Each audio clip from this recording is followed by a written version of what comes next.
Hello, welcome to রিম্পাই family blog. বন্ধুরা সবাই কেমন আছো? আজকে কিন্তু এটা রান্নার রেসিপি অল্প করছি, কিন্তু প্লাস হচ্ছে কেমন করে কষ্ট করে ভিডিও বানাই রোজ রান্নার সময়, সেটাই তোমাদেরকে দেখাচ্ছি। বানাবো একটু সয়াবিন দিয়ে পনির দিয়ে একটু কষানোর মতন তরকারি রেসিপি, যেটা দিয়ে খেতে রুটি কিংবা ভাতের সঙ্গে খুব ভালো লাগবে। আর তেলের পরিমাণটা কম দিয়েও যে খুব সুন্দর করে সবজি রান্না করা যায়, সেটাই আজকে দেখাচ্ছি। যে রেসিপিতে তেল কম দিতে হয় সেই রেসিপিতে তেল কম দিয়ে রান্না করা যায়, তো সেটাই দেখাচ্ছি। তার জন্য কি কি মশলা লাগবে একদম প্রথম থেকে আমি দেখিয়েছি, দেখে নাও। সয়াবিনগুলোকে প্রথমে আগে একটু সেদ্ধ করে নেব গরম জলে। আর এখানে মশলাটা একটু ভেজে নিচ্ছি, 1 চামচের মতো জিরে, ধনে, এটা একটু হালকা ভেজে নিয়ে মশলাগুলো একে একে সব রেডি করে আমি দিয়ে নিব। বন্ধুরা, রিম্পাই ফ্যামিলি ব্লগের রান্নাগুলো কিন্তু একদম ঘরের রান্না পাবে। নিত্য প্রতিদিন যে রান্নাগুলো আমরা করে থাকি, সেটাই একটু অন্যরকম করে করলে খেতে খুব টেস্টি লাগবে, সেটাই তোমাদের সাথে আমি শেয়ার করে নিচ্ছি। তো দেখো, প্রথমে সয়াবিনগুলোকে কিন্তু একটু উষ্ণ গরম জলে হালকা একটু সেদ্ধ করে নিব। সয়াবিনগুলো সেদ্ধ করে একটু জল ঝরিয়ে চিপে নিব, বা জল ঝরিয়েও নিতে পারো। এখানে মশলা দেখো মিক্সারে রাখা আছে, জিরে, তারপরে হচ্ছে ধনে, তার সঙ্গে আমি সয়াবিনের সঙ্গে আজকে পনির দিয়ে করে দেখাবো তোমাদেরকে। আর সঙ্গে থাকছে হচ্ছে 2টো পেঁয়াজ, 4 কোয়া মাত্র রসুন, আর হচ্ছে কিছু পরিমাণে আদা। লঙ্কাটা তো পরিমাণ মতো তোমরা দিয়ে নিবে, যে যতটুকু লঙ্কা খেতে পছন্দ করো। লবণ, হলুদ, তেল হচ্ছে সামান্য। এটাই হচ্ছে মূল আজকে ফ্যাক্ট রেসিপি দেখানোর, যে তেলটা কম দিয়ে করে দেখাচ্ছি তোমাদেরকে। আর দেখো, ভিডিও করতে গেলে যখন আমি স্ট্যান্ড ছাড়া করি, কতটা কষ্ট করে করতে হয়, হাত দিয়ে বারবার করে রেখে। এই যে দেখো, ছোট দেশি আলু নিয়েছি সেদ্ধ করে। তো এই রেসিপিটা কিন্তু খুব সুন্দর হবে খেতে। আমরা যেরকম রেগুলার ঘরে রান্না করি, সেই রান্নাগুলোই আমি তোমাদের সঙ্গে শেয়ার করে দিচ্ছি। কেমন করে করলে আমরা একটু যদি অন্যরকম করি, টেস্টটা কিন্তু বেটার হবে আর খেতে খুব স্বাদ লাগবে। তো টমেটো কুচি নিয়েছি, রসুন, পেঁয়াজ, নেসেসারি যা যা নিয়েছি তোমরা দেখেছো। তো এখন কিন্তু আমি রেসিপিটা বানানো শুরু করে দিচ্ছি। তো প্রথমেই দেখো বন্ধুরা, কড়াইতে কিন্তু খুব সামান্য পরিমাণে তেল দিয়ে নিব। আর তেল দেওয়ার আগে সয়াবিনের মধ্যে একটু সরষার তেল আমি মেখে নিচ্ছি। তোমরা চাইলে সাদা তেলও দিতে পারো। সেই সরষার তেলটাকে মেখে নিচ্ছি কেন জানো? যাতে ভাজা যখন করব সয়াবিনগুলো হালকা এক ফুটও লাগবে না। তো তার আগে পনিরগুলো কিন্তু ভাজা করে নেব। তো কড়াইতে দিয়ে নিচ্ছি একদম সামান্য, খুব অল্প পরিমাণে তেল।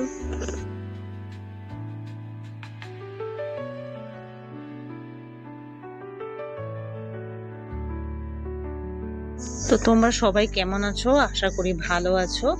দেখে নাও, রান্নাটা কিন্তু শুরু করে দিচ্ছি।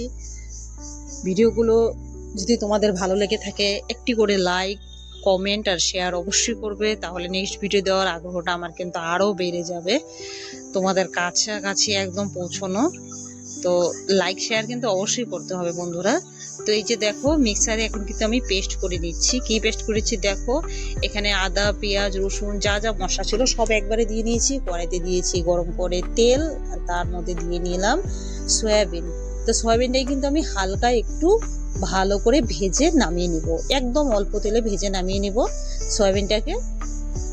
আর বন্ধুরা জানো, রান্না করার সময় টেবিলটাও আমার খুব ছোট হয়ে যায়, আর যেটাতে করতে আমার প্রচণ্ড অসুবিধে হয়ে যায়। তো ওইভাবেই করে যাচ্ছি ভিডিওগুলো রান্নার, তোমাদেরকে দেখিয়ে নিচ্ছি। তো দেখো, ভাজা হয়ে গেছে। এখন পনির দেওয়ার আগে সামান্য একটু নুন দিয়ে নিলাম।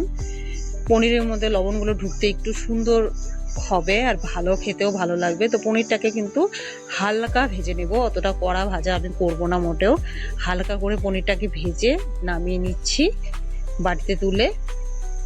তো এখন পনির তো ভাজা হয়ে গেল, এখন দিয়ে নিব ছোট সেদ্ধ করে রাখা আলুগুলো। সেই আলুগুলোকে কিন্তু ওই অল্প তেলে দিয়ে একটু 5 মিনিটের মতন কষিয়ে নিব আলুটাকে। আলুর যাতে কাঁচা গন্ধটা না থাকে, তার সঙ্গে দিয়ে নিব একটা গোটা টমেটো কুচোনো। তোমরা চাইলে পেস্টও ইউজ করতে পারো টমেটো।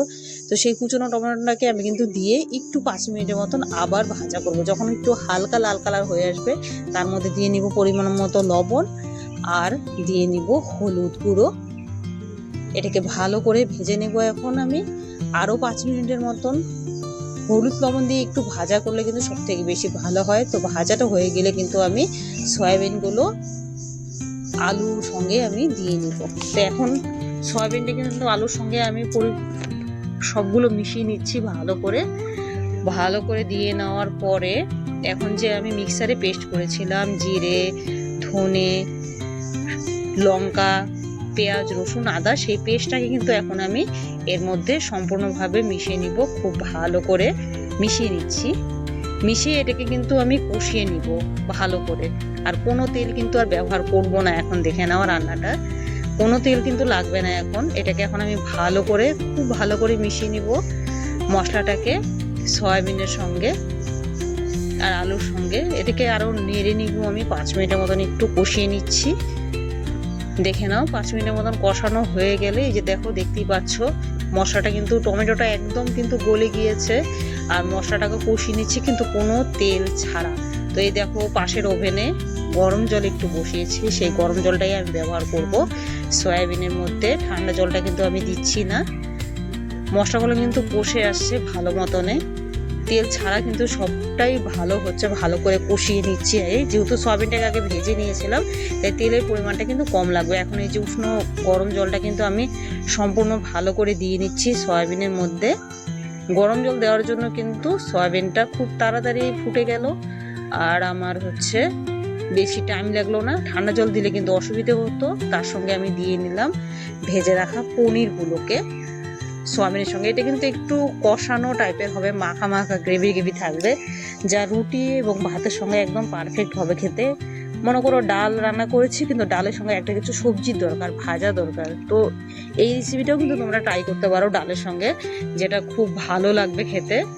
আর টিফিনের জন্য পারফেক্ট হবে। সবাই যদি রুটি সবজি নিয়ে যাও তার সঙ্গে এই সবজিটাও কিন্তু তোমরা সিলেক্ট করতে পারো। তো জলটা দিয়ে নিয়েছিলাম সবজির মধ্যে যেটুকু, এখন সবজিটা কিন্তু পুরোপুরি ফুটে গিয়েছে। তো এখন আমি সবজিটাকে কি করব বলো তো, এখন দেখতে থাকো আমি কি করছি লাস্ট পর্যন্ত ভিডিওতে। এই যে সবজিটাকে কিন্তু আমি সয়াবিনগুলোকে নামিয়ে নিচ্ছি একটু অন্য পাত্রে। তো অন্য পাত্রে নামিয়ে নিয়ে আমি কিন্তু ফোড়নটা পরে দিচ্ছি। জাস্ট ফোড়নটা পরে দেওয়ার জন্যই কিন্তু এটার টেস্টটা একদম অন্যরকম হবে। একবারে ফোড়ন দিয়েও করে তার একটা আলাদা টেস্ট হয়, আবার পরে ফোড়ন দিয়ে করলে আলাদা টেস্ট হয়। আর পরে ফোড়নের একটা প্লাস পয়েন্ট হচ্ছে, পরে ফোড়ন যদি দিয়ে করি তেলটা কিন্তু আমাদের অনেক পরিমাণে কম লাগে। তো দেখে নাও এখন কড়াইতে কিন্তু মিনিমাম 2 চামচ থেকে 3 চামচ, এর বেশি কিন্তু আমি কোনো তেল ব্যবহার করব না, তোমরা দেখতেই পাচ্ছ। তো এই 2 থেকে 3 চামচের মতন তেল কিন্তু আমি কড়াইতে দিয়ে নিয়েছি। এই তেলটাকে কিন্তু খুব ভালো করে এখন আমি গরম করে নিব। সেই গরম করা তেলের মধ্যে দিয়ে নিব কিছুটা গোটা জিরে, শুকনো লঙ্কা, তেজপাতা। এটাকে ভালো করে একটু ভাজা করে নেব। সেন্টটা যখন চলে আসবে দিয়ে নিব পুরো আস্ত একটা গোটা পেঁয়াজ, কুচিয়ে রাখা পেঁয়াজ, সেই পেঁয়াজটাই কিন্তু আমি দিয়ে নিচ্ছি। এটাকে এখন যতক্ষণ না পেঁয়াজের সোনালি আর লাল কালারটা চলে আসছে ততক্ষণ পর্যন্ত কিন্তু আমি পেঁয়াজটাকে ভেজে যাবো। এই যে দেখো কালারটা কিন্তু একদম পারফেক্টভাবে চলে এসছে। তো এই কালার চলে আসা পরেই আমি ফোড়নটা দিয়ে নিলাম। এখন নামানোর আগে একটু গরম মশলা দিয়ে নিচ্ছি। গরম মশলার সাথে দিয়ে নিব এখন একটু হালকা ঘি ছড়িয়ে নামানোর আগে, যেটাতে টেস্টটা খুব সুন্দর হবে আর ফ্লেভারটা খুব ভালো লাগবে খেতে। তো দিয়ে নিলাম একটু ঘি।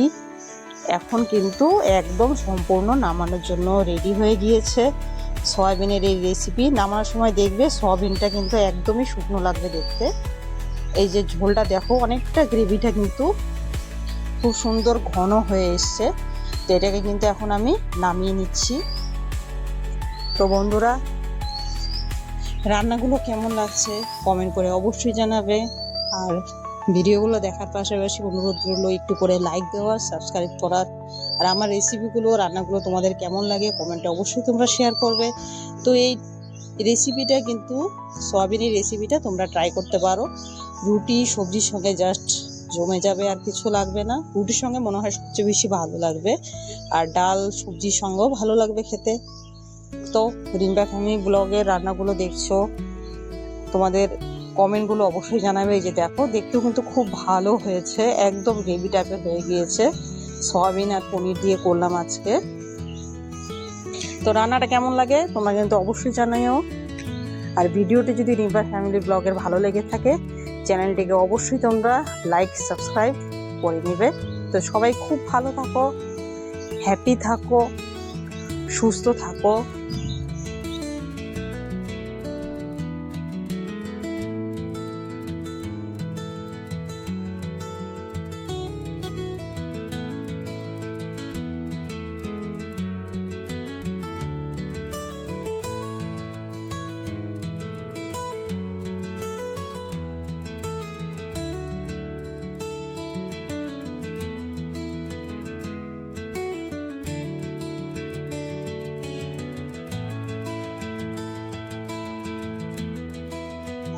তো সয়াবিনের রেসিপিটা কিন্তু একদম পারফেক্টভাবেই হয়ে গিয়েছে। ভিডিওটি ভালো লেগে থাকলে লাইক, কমেন্ট আর শেয়ার অবশ্যই করে দিবে বন্ধুরা।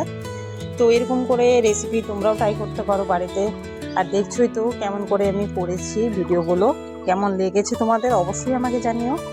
আর সবাই খুব ভালো থাকো, সুস্থ থেকো। আজকের মতো এইখানেই রাখছি। আরেকটি অন্য রেসিপি নিয়ে একদিন নিশ্চয়ই আবার তোমাদের সঙ্গে আসবো আমি শেয়ার করতে। তো সবাই খুব ভালো থাকো, হ্যাপি থাকো, বাই।